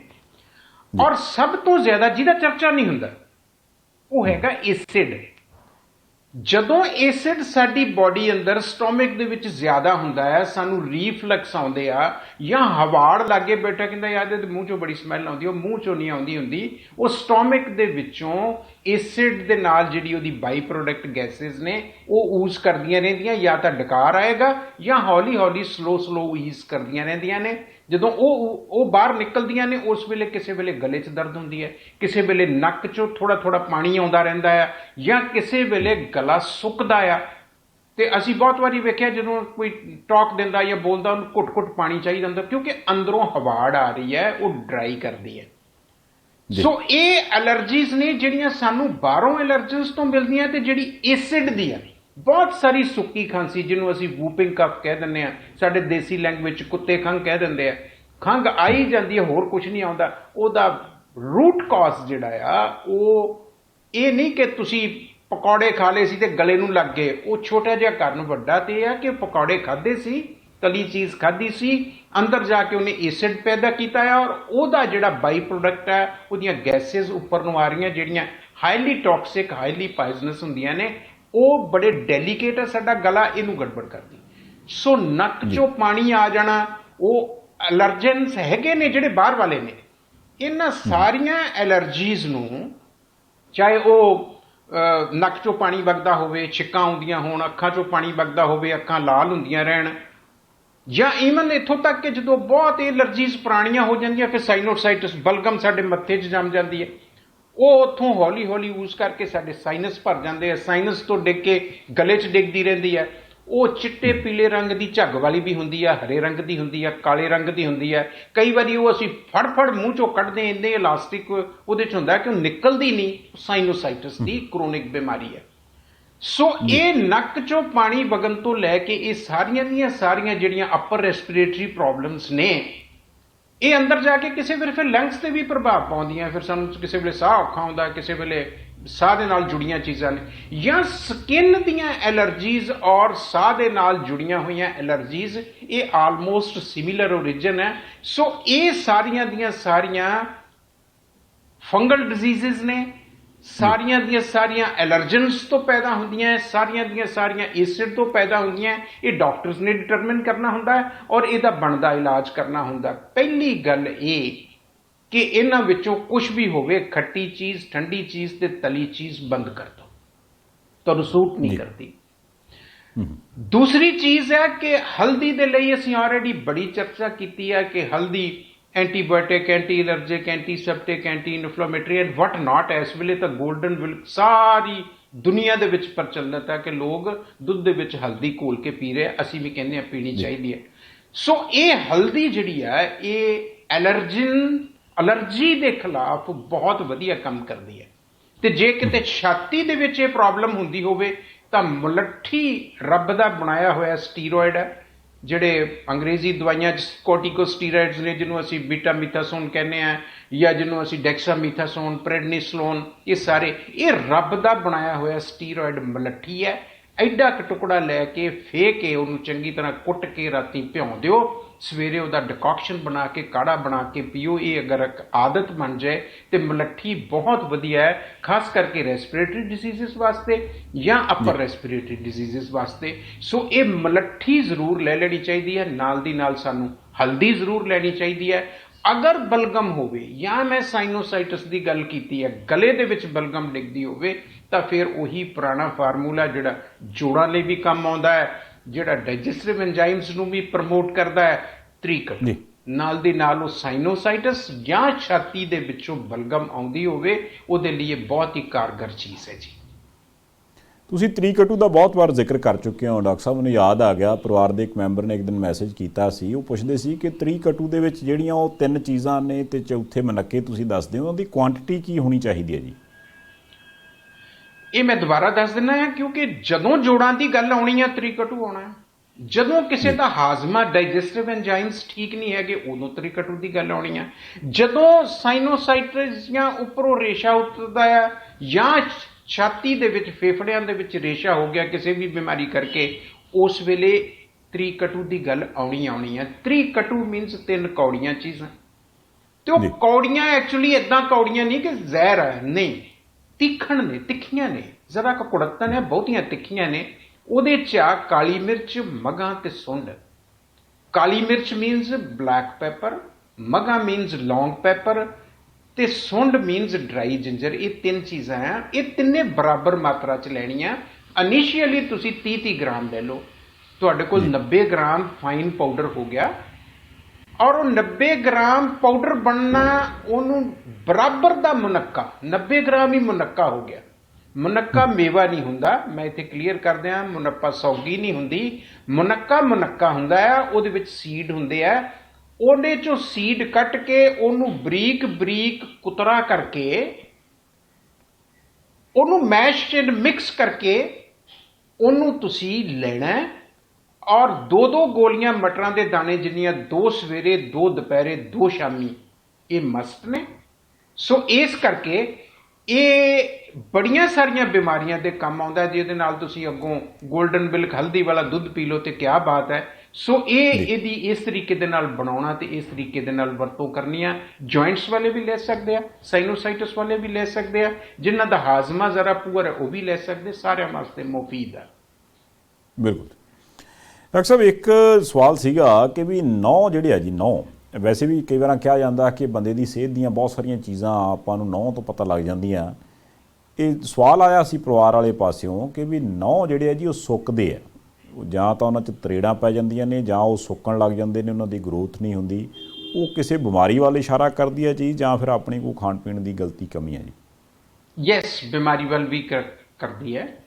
ਸਾਡੇ ਕੋਲ ਵੈਸਟਰਨ ਹੈਮਸਫੀਅਰ 'ਚ ਜਿੰਨਾ ਭਾਈਚਾਰਾ ਮੇਰੇ ਨਾਲ ਵਾਹ ਪੈਂਦਾ ਆਪਣੇ ਭਾਈਚਾਰੇ ਦਾ, ਉਹਦੇ ਵਿੱਚ ਇੱਕ ਡਿਜ਼ੀਜ਼ ਹੈ, ਉਹਨੂੰ 20 ਨੇਲ ਡਿਜ਼ੀਜ਼ ਕਹਿੰਦੇ ਆ। 20 ਦੇ 20 ਨਹੁੰ ਜਿਹੜੇ ਆ ਉਹ ਸੁੱਕ ਜਾਂਦੇ ਨੇ, ਉਹ ਕਾਲੇ ਹੋ ਜਾਂਦੇ ਆ, ਕਿਸੇ ਵੇਲੇ ਉੱਥੇ ਰੇਸ਼ਾ ਵੀ ਪੈ ਜਾਂਦਾ ਹੈ, ਉਹ ਮੁੱਕਦੇ ਹੀ ਜਾਂਦੇ ਆ, 20 ਦੇ 20 ਨਹੁੰ ਹੀ ਉੱਡ ਗਏ ਜੀ। ਇਹਨੂੰ ਅਸੀਂ ਫੰਗਲ ਵਾਲੇ ਪਾਸੇ ਲੈ ਜਾਂਦੇ।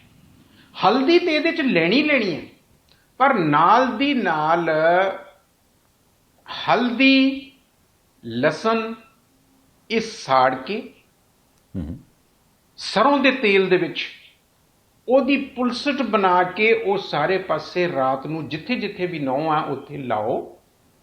ਉਹਦੇ ਨਾਲ ਬਹੁਤ ਸਾਰਾ ਫਾਇਦਾ ਹੋ ਜਾਂਦਾ ਹੈ। ਸੋ ਹਲਦੀ ਜਿੱਥੇ ਤੁਸੀਂ ਪੀਣੀ ਆ ਉੱਥੇ 1 ਚਮਚ ਸਰੋਂ ਦਾ ਤੇਲ ਲੈ ਲਓ, ਅੱਧਾ ਚਮਚ ਹਲਦੀ ਲੈ ਲਓ, ਕੁਝ ਲਸਣ ਦੇ ਕਲੋਵਸ ਲੈ ਲਓ, ਉਹਨੂੰ ਸਾੜ ਲੈਣਾ। ਸਾੜ ਕੇ ਜੋ ਬਚ ਗਿਆ ਹੈ ਉਹਨੂੰ ਨੇਲਸ ਦੇ ਉੱਪਰ ਲਾਉਣਾ, ਰਾਤ ਨੂੰ 12 ਘੰਟੇ 8 ਘੰਟੇ ਲੱਗਾ ਰਹੇ ਤੇ ਉਹਦਾ ਬਹੁਤ ਫਾਇਦਾ ਆ। ਕੁਝ ਦਿਨਾਂ 'ਚ ਦੇਖੋਗੇ ਕਿ ਥੱਲਿਓਂ ਨਵੇਂ ਵਧੀਆ ਨੌਂ ਨਿਕਲਣੇ ਸ਼ੁਰੂ ਹੋ ਗਏ ਆ।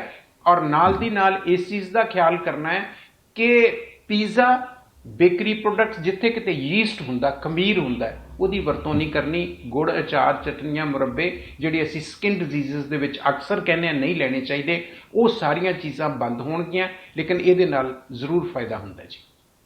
ਬਿਲਕੁਲ ਜੀ। ਇੱਕ ਡਾਕਟਰ ਸਾਹਿਬ ਇਹ ਸਵਾਲ ਸੀ ਕਿ ਪਿੰਜਣੀਆਂ ਜਿਹਨੂੰ ਆਪਾਂ ਲੱਤਾਂ ਗੋਡਿਆਂ ਤੋਂ ਥੱਲੇ ਕਹਿ ਦਿੰਦੇ ਹਾਂ ਪਿਛਲੇ ਪਾਸਿਓਂ, ਉਹਨਾਂ ਦੇ ਵਿੱਚ ਕਈ ਵਾਰ ਅਚਾਨਕ ਦਰਦ ਹੋਣ ਲੱਗ ਪੈਂਦੀ ਹੈ। ਤੇ ਜੇ ਪੁਰਾਣੀਆਂ ਮਾਈਆਂ ਦੀ ਗੱਲ ਕਰੀਏ ਤੇ ਉਹਨਾਂ ਨੇ ਪਤਾ ਕੀ ਆਖਣਾ ਹੁੰਦਾ ਵੀ ਹਾਂ ਜਿਹੜੇ ਤੂੰ ਬੂਟ ਪਾ ਰੱਖਦਾ ਸਾਰਾ ਦਿਨ ਪੈਰ ਨਿੱਘੇ ਹੋਏ ਹੁੰਦੇ, ਇੱਕੋ ਦਮ ਆ ਕੇ ਤੂੰ ਜਰਾਬਾਂ ਲਾਹ ਦਿੰਦਾ, ਉਹਦੇ ਨਾਲ ਉਹ ਠੰਡਾ ਤੱਤਾ ਹੋ ਗਿਆ ਤੇ ਤਾਂ ਲੱਤਾਂ ਦੁਖਦੀਆਂ। ਇਹ ਇੱਕ ਕਾਰਨ ਆ ਜਾਂ ਫਿਰ ਇਹ ਵੀ ਕੋਈ ਹੋਰ ਕਾਰਨ ਹੁੰਦਾ ਜੀ ਇਹਦਾ?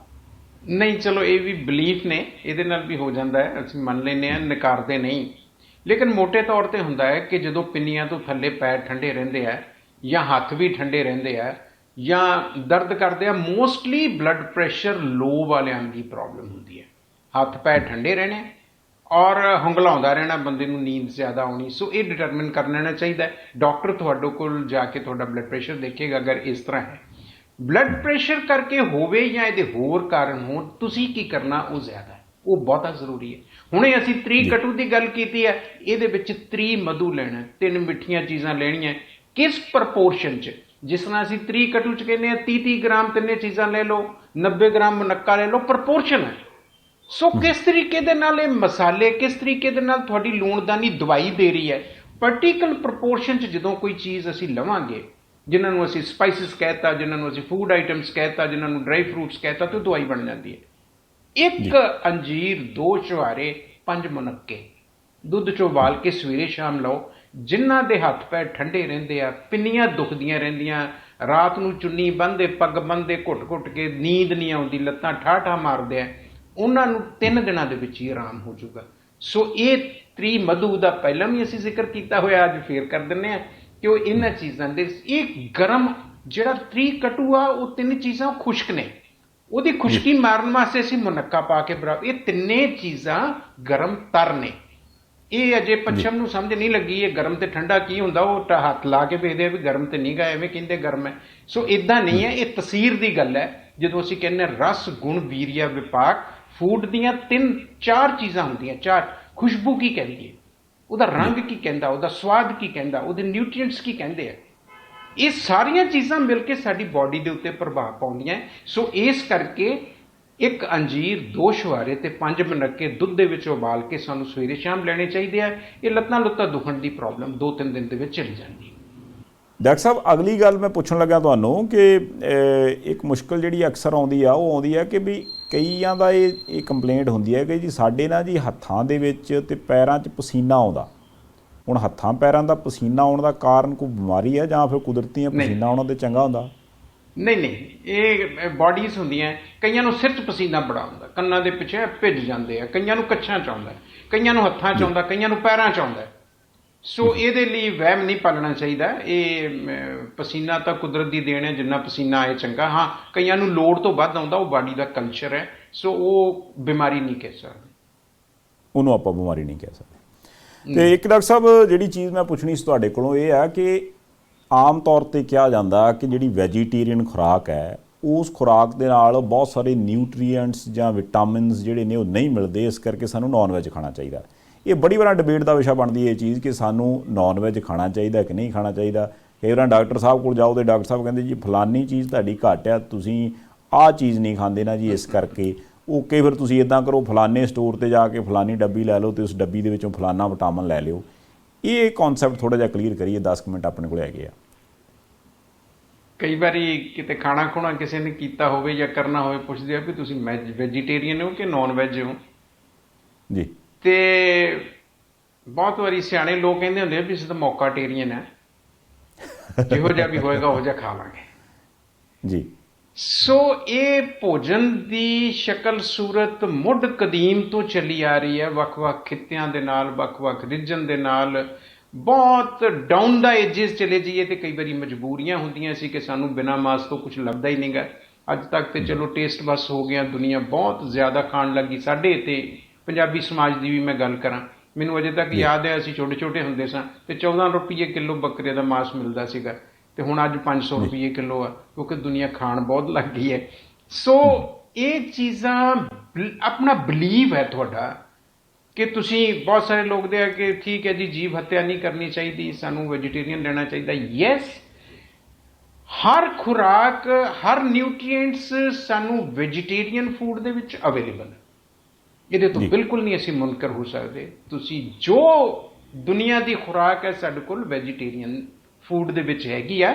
ਪਰ ਜੇ ਤੁਸੀਂ ਨਾਨ ਵੈਜ ਚਲੇ ਜਾਂਦੇ ਹੋ, ਐਨੀਮਲ ਕਿੰਗਡਮ 'ਚ ਚਲੇ ਜਾਂਦੇ ਹੋ, ਤੇ ਮੈਂ ਇਹਦੇ ਬਾਰੇ ਮਨਾ ਨਹੀਂ ਕਰਦਾ, ਜ਼ਰੂਰ ਲੈ ਲੈਣਾ ਚਾਹੀਦਾ।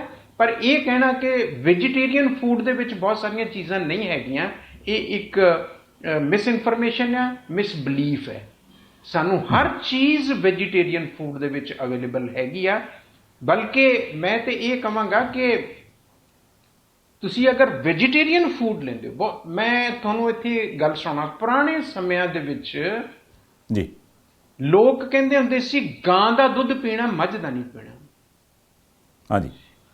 ਯੂਰਪ ਦੇ ਵਿੱਚ ਇੱਕ ਥਿਊਰੀ ਹੈਗੀ ਆ ਡਾਕਟਰਾਈਨ ਆਫ ਸਿਗਨੇਚਰ, ਜੀ ਕਿ ਸਿਗਨੇਚਰ ਜਿਵੇਂ ਇੱਕੋ ਜਿਹੇ ਹੁੰਦੇ, ਉਹਦਾ ਇੱਕ ਸਿਧਾਂਤ ਹੈ ਡਾਕਟਰਾਈਨ ਆਫ ਯੂਨੀਫਾਰਮਿਟੀ, ਵੀ ਜੇ ਤੁਸੀਂ ਮੱਝ ਦਾ ਦੁੱਧ ਪੀਓਗੇ ਤਾਂ ਮੱਝ ਵਰਗੇ ਹੋ ਜਾਓਗੇ। ਇਹ ਬਲੀਵ ਹੁੰਦਾ ਸੀ ਸਾਡੇ ਸਮਾਜ ਦੇ ਵਿੱਚ, ਇਸ ਕਰਕੇ ਕਹਿੰਦੇ ਹੁੰਦੇ ਸੀ ਇਹ ਮੁੰਡਾ ਪਾੜੂ ਆ, ਇਹ ਪੜਨ ਵਾਲਾ, ਇਹਨੂੰ ਗਾਂ ਦਾ ਦੁੱਧ ਦਿਓ। ਗਾਂ ਦਾ ਤੇ ਮਾਂ ਦਾ ਦੁੱਧ ਇੱਕੋ ਜਿਹਾ ਹੁੰਦਾ ਜੀ। ਸੋ ਫਿਰ ਜੇ ਦੁੱਧ ਹੀ ਪੀਣਾ ਹੈ ਤਾਂ ਫਿਰ ਕਾਲੀ ਗਾਂ ਦਾ ਪੀ ਲਓ। ਇਹ ਬਲੀਵਸ ਹੁੰਦੇ ਸੀ ਸਾਡੇ। ਕਹਿਣ ਦਾ ਮਤਲਬ ਇਹ ਆ ਕਿ ਹਰ ਫੂਡ ਜਿਹੜਾ ਆ ਉਹਦਾ ਸਾਡੇ ਤੇ ਪ੍ਰਭਾਵ ਹੈ। ਜਿਹਦੇ ਗੋਡੇ ਖਰਾਬ ਹੁੰਦੇ ਸੀ ਉਹਨੂੰ ਕਹਿੰਦੇ ਹੁੰਦੇ ਸੀ ਤੂੰ ਤਾਂ ਖਰੋੜੇ ਖਾਇਆ ਕਰ, ਸਰੀ ਖਰੋੜੇ ਖਾ, ਤੇਰੇ ਗੋਡਿਆਂ ਦੀ ਗਰੀਸ ਮੁੱਕ ਗਈ ਹੈ ਪੂਰੀ। ਡਾਕਟਰਾਈਨ ਆਫ ਸਿਗਨੇਚਰ। ਜੇ ਕਿਸੇ ਦਾ ਲਿਵਰ ਕਮਜ਼ੋਰ ਸੀ ਉਹਨੂੰ ਕਹਿੰਦੇ ਸੀ ਤੂੰ ਲਿਵਰ ਦਾ ਮਾਸ ਖਾ। ਡਾਕਟਰਾਈਨ ਆਫ ਸਿਗਨੇਚਰ ਕਿ ਜਿਹੜੇ ਗੁਣ ਤੁਹਾਨੂੰ ਪਸ਼ੂ ਦੇ ਲਿਵਰ 'ਚ ਮਿਲਦੇ ਆ ਉਹ ਗੁਣ ਤੁਹਾਡੇ ਲਿਵਰ ਨੇ। ਇਹ ਬਲੀਫ ਚੱਲਦੇ ਰਹੇ ਆ, ਹੁਣ ਤੱਕ ਵੀ ਚੱਲਦੇ ਆ। ਇਹ ਸਹੀ ਕਿੰਨੀ ਗੱਲ ਸਹੀ ਹੈ? ਇਹ ਮੈਂ ਇਹਨੂੰ ਇਸ ਤਰ੍ਹਾਂ ਨਹੀਂ ਮੰਨਾਂਗਾ, ਲੇਕਿਨ ਇਹ ਬਲੀਫ ਜਦੋਂ ਚੱਲਦੇ ਹੁੰਦੇ ਆ ਉਹਦੇ ਕੋਈ ਸਾਇੰਟੀਫਿਕ ਆਧਾਰ ਨਹੀਂ ਹੁੰਦੇ, ਉਹ ਸਾਡੀਆਂ ਮਾਨਤਾਵਾਂ ਹੁੰਦੀਆਂ ਤੇ ਉਹ ਮਾਨਤਾਵਾਂ ਦੇ ਸਿਰ ਤੇ ਚੱਲਦੇ ਰਹਿੰਦੇ ਆ, ਪੀੜ੍ਹੀ ਦਰ ਪੀੜ੍ਹੀ ਚੱਲਦੇ ਰਹਿੰਦੇ ਆ। ਲੇਕਿਨ ਜੇ ਅਸੀਂ ਨਿਊਟਰਲ ਹੋ ਕੇ ਸੋਚੀਏ ਤੇ ਇਹੋ ਜਿਹੀ ਕੋਈ ਗੱਲ ਨਹੀਂ ਹੈ ਜੋ ਸਾਨੂੰ ਵੈਜੀਟੇਸ਼ਨ ਕਿੰਗਡਮ ਤੋਂ ਨਹੀਂ ਮਿਲਦੀ, ਕਿਉਂਕਿ ਇਨਸਾਨ ਨੂੰ ਜਿਹੜੇ ਦੰਦ ਮਿਲੇ ਆ ਉਹ ਇਸ ਤਰ੍ਹਾਂ ਦੇ ਆ ਜਿਹੜੇ ਕਿ ਵੈਜੀਟੇਸ਼ਨ ਵਾਲੇ ਆ। ਜੇ ਮਾਸ ਤੁਹਾਨੂੰ ਮੈਂ ਪਲੇਟ 'ਚ ਪਾ ਕੇ ਦੇ ਦਿਆਂ, ਉੱਤੇ ਵਰਕ ਲਾ ਦਿਆਂ, ਬਿਨਾਂ ਕੁੱਕ ਕੀਤਾ ਵੀ ਆਹ ਲਓ ਜੀ ਤੁਹਾਡਾ ਨਾਸ਼ਤਾ, ਜੇ ਤੁਸੀਂ ਖਾ ਲੋਗੇ ਨਹੀਂ ਖਾ ਲੋਗੇ, ਕਨਵਰਟ ਕਰਨਾ ਪਊਗਾ। ਲੇਕਿਨ ਫਲ ਹੋਣ, ਸਬਜ਼ੀਆਂ ਹੋਣ, ਸੈਲਡਸ ਹੋਣ, ਤੁਸੀਂ ਐਸਾ ਸੱਚ ਖਾ ਸਕਦੇ। ਸੋ ਜਿਨ੍ਹਾਂ ਦੇ ਕੈਨਾਈਨਸ ਨੇ, ਜਿਨ੍ਹਾਂ ਦੇ ਤਿੱਖੇ ਦੰਦ ਨੇ, ਉਹਨਾਂ ਨੂੰ ਕੁਦਰਤ ਨੇ ਮਾਸ ਖਾਣਾ ਅਲਾਉ ਕੀਤਾ ਹੋਇਆ। ਮੈਂ ਵੈਜੀਟੇਰੀਅਨਿਜ਼ਮ ਜਾਂ ਨਾਨ ਵੈਜੀਟੇਰੀਅਨਸ ਦੀ ਕੰਟਰੋਵਰਸੀ 'ਚ ਨਹੀਂ ਪੈ ਰਿਹਾ, ਆਪਣਾ ਬਲੀਵ ਹੈ, ਜਿਵੇਂ ਮਰਜ਼ੀ ਕਰਨਾ ਚਾਹੀਦਾ ਹੈ। ਮੈਂ ਵੀ ਮੌਕਾਟੇਰੀਅਨ ਹੈ, ਇਹ ਬਿਲਕੁਲ ਨਹੀਂ ਹੈ, ਲੇਕਿਨ ਸਿਧਾਂਤ ਨੇ ਜਿਹੜੇ, ਇਹ ਉਹਨਾਂ ਦੀ ਗੱਲ ਹੈ। ਸੋ ਜਿਨ੍ਹਾਂ ਦੇ ਕੈਨਾਈਨ ਸੀਗੇ, ਜਿਨ੍ਹਾਂ ਦਾ body temperature, human body temperature normal ਜਿਹੜਾ ਹੈ ਉਹ ਅੱਜ ਕੱਲ੍ਹ 98.6 ਹੈ ਜੀ। ਇਹਦੇ ਨਾਲ ਅਸੀਂ ਚੀਜ਼ਾਂ ਨੂੰ ਗਾਲ ਕੇ ਹੀ ਖਾ ਸਕਦੇ ਹਾਂ, ਕੱਚਾ ਨਹੀਂ ਖਾ ਸਕਦੇ। ਲੇਕਿਨ ਜੇ ਤੁਸੀਂ ਕੁੱਤੇ ਨੂੰ ਦੇ ਦੋਗੇ ਉਹ ਐਸਾ ਚ ਖਾ ਲੇਗਾ, ਭੱਜ ਜਾਏਗਾ। ਸ਼ੇਰ ਨੂੰ ਦੇ ਦੋਗੇ ਖਾ ਲਓ, ਬਿੱਲੀ ਨੂੰ ਦੇ ਦਿਓ ਖਾ ਲੇਗੀ। ਸੋ ਇਸ ਕਰਕੇ ਜਿਨ੍ਹਾਂ ਦੇ ਕਨਾਈਨਸ ਨੇ ਉਹ ਕੁਦਰਤ ਨੇ ਦਿੱਤੇ ਹੋਇਆ ਕਿ ਤੁਸੀਂ ਨੋਚ ਕੇ ਖਾਣਾ ਆ। ਲੇਕਿਨ ਗਾਂ ਦੇ ਹੋਏ, ਮੱਝ ਦੇ ਹੋਏ, ਬੰਦੇ ਦੇ ਹੋਏ, ਬੱਕਰੀ ਦੇ ਹੋਏ, ਇਹ ਦੂਸਰੇ ਦੰਦ ਨੇ। ਇਹ ਦੰਦ ਨੇ ਜਿਹੜੇ ਵੀ ਜੀਵ ਝੀਕ ਲਾ ਕੇ, ਡੀਕ ਲਾ ਕੇ ਪਾਣੀ ਪੀਂਦੇ ਆ ਉਹ ਸਾਡੇ ਵਰਗੇ ਆ, ਤੇ ਜਿਹੜੇ ਹਲਕ ਨਾਲ ਪੀਂਦੇ, ਜ਼ਬਾਨ ਨਾਲ ਟਕ ਟਕ ਟਕ, ਉਹ ਸਾਰੇ ਦੇ ਸਾਰੇ ਮਾਸ ਵਾਲੇ ਹੁੰਦੇ ਆ। ਸੋ ਇਸ ਕਰਕੇ ਮੈਂ ਇਹ ਇੱਕ ਜਰਨਲ ਇਨਫੋਰਮੇਸ਼ਨ ਡਿਸਕਸ ਕਰ ਰਿਹਾ।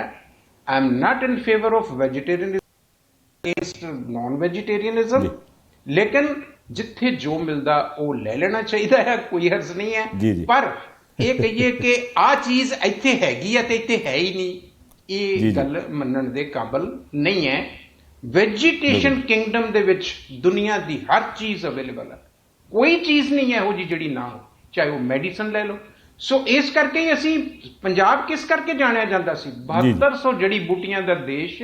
ਇਹਦੇ ਵਿੱਚ ਤੁਸੀਂ ਫਲ ਫੁੱਲ ਲੈ ਲਓ, ਜੜੀ ਬੂਟੀ ਲੈ ਲਓ, ਸਬਜ਼ੀ ਭਾਜੀ ਲੈ ਲਓ, ਹਰ ਚੀਜ਼ ਮਿਲਦੀ ਸੀ ਜੀ। ਡਾਕਟਰ ਸਾਹਿਬ ਇੱਕ ਚੀਜ਼ ਮੇਰੇ ਧਿਆਨ ਚ ਆਉਂਦੀ ਸੀ ਕਿ ਕਈ ਵਾਰ ਇਹ ਵੀ ਅੱਜ ਕੱਲ੍ਹ ਸ਼ਾਇਦ ਮੈਂ ਕਿਤੇ ਪੜ੍ਹ ਰਿਹਾ ਸੀ ਸਟੱਡੀ ਕਿ ਜਦੋਂ ਤੇ ਆਪਾਂ ਸਬਜ਼ੀਆਂ ਖਾਂਦੇ ਹਾਂ ਜਾਂ ਜਦੋਂ ਆਪਾਂ ਵੈਜੀਟੇਰੀਅਨ ਫੂਡ ਖਾਂਦੇ ਹਾਂ ਤੇ ਵੈਜੀਟੇਰੀਅਨ ਫੂਡ ਦੇ ਵਿੱਚ ਜੇ ਆਪਾਂ ਨੂੰ ਉਹ ਪੈਸਟੀਸਾਈਡ ਇਨਸੈਕਟੀਸਾਈਡ ਵਾਲਾ ਰੌਲਾ ਨਾ ਹੋਵੇ, ਮੰਨ ਲਓ ਆਰਗੈਨਿਕ ਆ ਉਹ ਚੀਜ਼, ਫਿਰ ਤਾਂ ਬਹੁਤ ਵਧੀਆ। ਪਰ ਕਈ ਵਾਰਾਂ ਜਿਹੜੀਆਂ ਬਿਮਾਰੀਆਂ ਜਾਨਵਰਾਂ 'ਚ ਹੁੰਦੀਆਂ ਨੇ ਉਹ ਉੱਥੇ ਆਪਾਂ ਕਿਹੜਾ ਚੈੱਕ ਕਰਦੇ ਹਾਂ ਵੀ ਉਹ ਬੱਕਰੀ ਨੂੰ ਕੀ ਬਿਮਾਰੀ ਸੀ, ਪਠੋਰੇ ਨੂੰ ਕੀ ਬਿਮਾਰੀ ਸੀ, ਕੁਕੜੀ ਨੂੰ ਕੀ ਸੀ, ਮੁਰਗੇ ਨੂੰ ਕੀ ਰੋਗ ਸੀਗਾ। ਉਹ ਜਦੋਂ ਬਣਾ ਕੇ ਆਪਣੇ ਕੋਲ ਇੱਧਰ ਉੱਧਰ ਆ ਜਾਂਦਾ ਤੇ ਕਈ ਵਾਰ ਉਹਨਾਂ ਜਾਨਵਰਾਂ ਵਾਲੀਆਂ ਬਿਮਾਰੀਆਂ ਜਿਹੜੀਆਂ ਨੇ ਉਹ ਇਨਸਾਨ 'ਚ ਆ ਜਾਂਦੀ। ਇਹ ਗੱਲ ਕਿੰਨੀ ਕੁ ਸਹੀ ਹੈ ਜੀ? ਇਸ ਵੇਲੇ ਇਹੋ ਹੀ ਤੇ ਰੌਲਾ ਪੈ ਰਿਹਾ ਜੀ। ਪਿਛਲੇ 100 ਸਾਲ ਦੇ ਵਿੱਚ ਆ ਜਿੰਨੀਆਂ ਵੀ ਵਾਇਰਲ ਹਾਈਲੀ ਇਨਫੈਕਸ਼ੀਅਸ ਡਿਜ਼ੀਜ਼ਸ ਆਈਆਂ ਨੇ, ਔਰ ਜਿਹਦੇ ਵਿੱਚ ਇਹ ਤੁਸੀਂ HN ਸੀਰੀਜ਼ ਲਾ ਲਓ, ਕੋਵਿਡ ਸੀਰੀਜ਼, ਕਰੋਨਾ ਸੀਰੀਜ਼ ਲੈ ਲਓ, ਇਹਦੇ ਵਿੱਚ ਓਰੀਜਨ ਜਿਹੜਾ ਇਹਨਾਂ ਦਾ, ਕਦੀ ਕਿਸੇ ਨੇ ਕਿਹਾ ਬੈਟਸ ਤੋਂ ਆਇਆ, ਕਿਸੇ ਨੇ ਕਿਹਾ ਸੂਰਾਂ ਤੋਂ ਆਇਆ, ਕਿਸੇ ਨੇ ਕਿਹਾ ਫਲਾਣੀ ਚੀਜ਼ ਤੋਂ ਆਇਆ, ਕਿਸੇ ਨੇ ਕਿਹਾ ਫਲਾਣੀ ਚੀਜ਼ ਪਸ਼ੂਆਂ ਤੋਂ ਆਇਆ। ਫਿਰ ਇਹ ਵੀ ਪ੍ਰਚਾਰ ਹੁੰਦਾ ਰਿਹਾ ਕਿ ਜਿਹੜੇ ਤੁਸੀਂ ਪੈਟ ਪਾਲਦੇ ਹੋ ਇਹ ਨਾ ਪਾਲੋ, ਇਹਦੇ ਨਾਲ ਕਈ ਤਰ੍ਹਾਂ ਦੀਆਂ ਬਿਮਾਰੀਆਂ ਲੱਗ ਜਾਂਦੀਆਂ। ਸੋ ਇਹ ਕੰਟਰੋਵਰਸੀਜ਼ ਮੁੱਢ ਕਦੀਮ ਤੋਂ ਚੱਲੀਆਂ ਆ ਰਹੀਆਂ। ਜੇ ਤੁਸੀਂ ਚਾਈਨਾ 'ਚ ਜਾਓ ਤੇ ਦੇਖੋ ਉੱਥੇ ਤੁਸੀਂ ਜਿਹੜੀਆਂ ਚੀਜ਼ਾਂ ਦਾ ਨਾਂ ਨਹੀਂ ਸੁਣਿਆ, ਜਿਹੜੀਆਂ ਚੀਜ਼ਾਂ ਨੂੰ ਤੁਸੀਂ ਵੇਖ ਨਹੀਂ ਸਕਦੇ, ਉਹਦਾ ਉਹ ਮਾंस ਬਣਾ ਕੇ ਖਾਂਦੇ ਆ, ਉਹਦੀ ਉਹ ਰੋਟੀ ਖਾਂਦੇ ਆ, ਉਹਦੇ ਨਾਲ ਖਾਂਦੇ ਆ। ਅਸੀਂ ਸੋਚ ਹੀ ਨਹੀਂ ਸਕਦੇ। ਸੋ ਇਸ ਕਰਕੇ ਵੱਖ-ਵੱਖ ਖਿੱਤੇ, ਵੱਖ-ਵੱਖ caste, colour, creed, region, religion, ਇਹਦੇ 'ਚ ਬੜੇ ਸਾਰੇ ਫੈਕਟਰਸ ਨੇ ਜਿਹੜੇ ਕਿ ਭੋਜਨ ਡਿਟਰਮਿਨ ਕਰਦੇ ਆ ਕਿ ਆ ਚੰਗਾ, ਆ ਮਾੜਾ, ਆ ਨਾ ਚੰਗਾ ਤੇ ਨਾ ਮਾੜਾ। ਬਿਲਕੁਲ ਸਹੀ। ਤੇ ਇੱਕ ਡਾਕਟਰ ਸਾਹਿਬ ਜਾਂਦੇ ਜਾਂਦੇ 2 ਮਿੰਟਾਂ ਦੇ ਵਿੱਚ ਦੱਸ ਦਿਓ, ਕਿਉਂਕਿ ਇੱਕ ਸਟੱਡੀ ਨਵੀਂ ਕਹੀ ਜਾਂਦੀ ਹੈ ਕਿ ਜਿਹੜੀ ਅਲਕੋਹਲ ਹੈ ਜੀ ਉਹ ਚੰਗੀ ਆ, ਉਹ ਤਾਂ ਜੀ ਸਰੀਰ ਦੇ ਵਿੱਚੋਂ ਕਈ ਤਰ੍ਹਾਂ ਦੇ ਰੋਗ ਦੂਰ ਕਰਦੀ ਆ।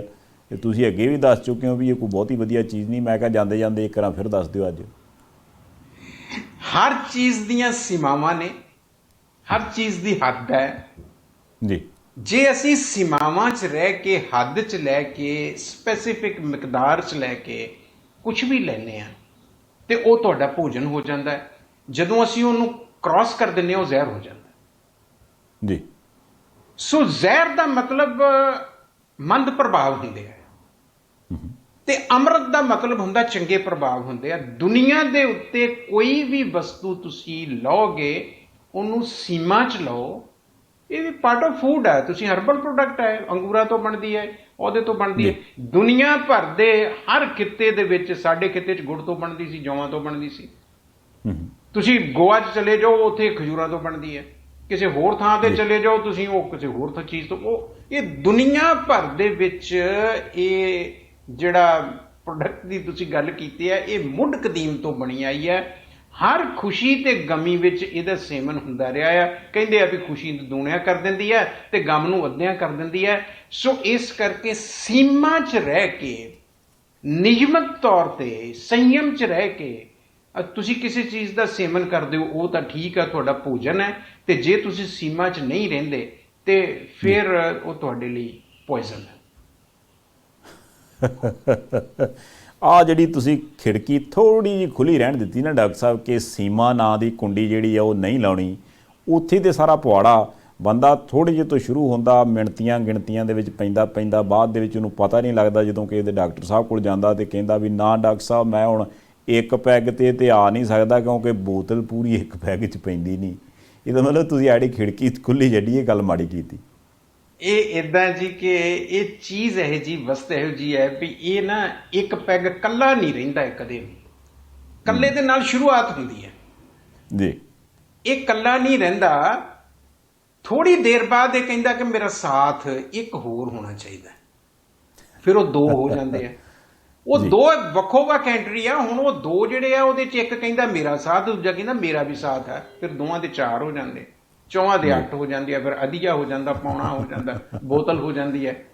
ਤੇ ਫਿਰ ਅਸੀਂ ਜਿਹਨੂੰ ਕਹਿੰਦੇ ਆ ਨਾ ਵੀ ਆ ਜਾ ਵੀ ਹੁਣ ਤੈਨੂੰ ਮੈਂ ਵੇਖ ਲੂੰ, ਹੈ ਨਾ, ਫਿਰ ਅਸੀਂ ਜਿੰਨੀ ਦੇਰ ਤੱਕ ਐਨ ਰੱਜ ਕੇ ਘਰ 'ਚ ਕਲੇਸ਼ ਨਹੀਂ ਪਾ ਲੈਂਦੇ, ਗੁਆਂਢੀਆਂ ਨੂੰ ਗਾਲਾਂ ਨਹੀਂ ਕੱਢ ਲੈਂਦੇ, ਡਾਂਗ ਮੋਢੇ ਤੇ ਰੱਖ ਕੇ ਬਾਹਰ ਨਹੀਂ ਚੱਲ ਜਾਂਦੇ, ਜਿੱਦ ਤੱਕ ਅਸੀਂ ਸਾਹ ਨਹੀਂ ਲੈਂਦੇ, ਹੈ ਨਾ। ਵਿਆਹ ਸ਼ਾਦੀ ਦੇ ਉੱਤੇ ਉਹ ਗੱਲਾਂ ਝੂਠ ਸੱਚ ਜਿਹੜਾ ਲਕਾਇਆ ਹੁੰਦਾ 20-30 ਸਾਲਾਂ ਦਾ ਪੀ ਕੇ ਉਹ ਵੀ ਬਾਹਰ ਆ ਜਾਂਦਾ ਸਾਰਾ ਕੁਝ ਸੋ ਦੱਸ ਦਈਦਾ। ਹਾਂਜੀ ਹਾਂਜੀ, ਇਹਦੇ 'ਚ ਪੀ ਕੇ ਪਾਗਲ ਨਹੀਂ ਬਣਨਾ ਚਾਹੀਦਾ, ਪੀ ਕੇ ਸਾਨੂੰ ਹੋਸ਼ ਹਵਾਸ 'ਚ ਰਹਿਣਾ ਚਾਹੀਦਾ ਹੈ।